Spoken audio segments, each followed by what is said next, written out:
some $200 billion in trade between Africa and China. As you know, Andrew, it's largely comes down to this: extractive industries in Africa, oil, minerals, being taken out of the ground, out of the sea, and sent to China. In return, China is building infrastructure projects across the continent, also providing, obviously, foreign direct investment. The nature of the relationship is different with Africa and China than it has been with Africa and other regions in the past. It's more about business, trade, less about foreign aid. And the sense is in Africa, at least from Africa's leaders, that China's foreign investment comes with less strings attached. So it's been very popular up till recently, China pumping billions of dollars into the African markets. Andrew? As you say, a key tone there was until recently, David, because there does seem to be, perhaps you explain how significant it is, but is it a sea change? There's a change of sort of thought towards what China is doing in Africa by some senior African leaders.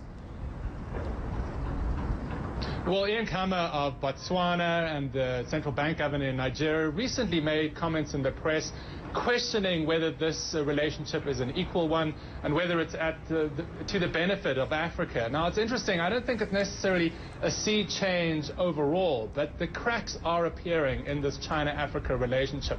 There's a sense from Africans that it's not an equal relationship, that China is extracting oil and then in return building infrastructure projects with its own companies, with its own workers, not necessarily transferring the skills to African workers, as well as sending manufactured goods back to Africa while taking raw materials here to China.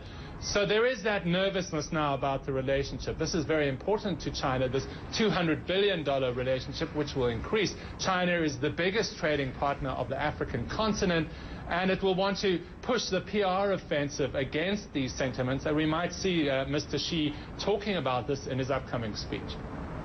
It's a difficult one, isn't it? Because, I mean, there have been sort of specific references to colonialism involving China now. Well, there is, and that's always been the trump card of China's relationship with Africa, the sense that it can say, well, we are not like the colonial, quote-unquote, masters of the past. We are not Europe. We are not coming in with strings attached to our aid like maybe America does. We are brothers. I've heard that often between Chinese and African leaders saying, you know, we are there's a brotherhood between China and Africa. The sense that there's been a long history of the relationship between China and Africa.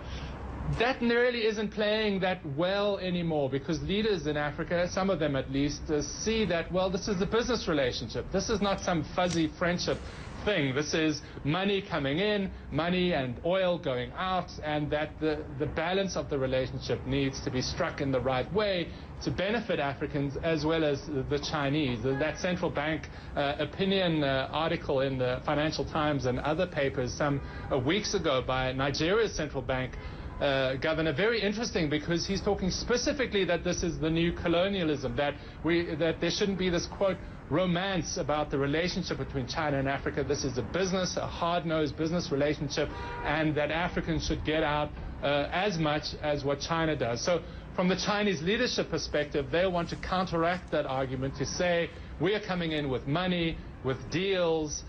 6 out of the 10 or 7 out of the 10 fastest growing economies, depending which number you look at, Andrew, are in Africa. So everyone wants a piece of this pie, and China wants to be the forerunner in that.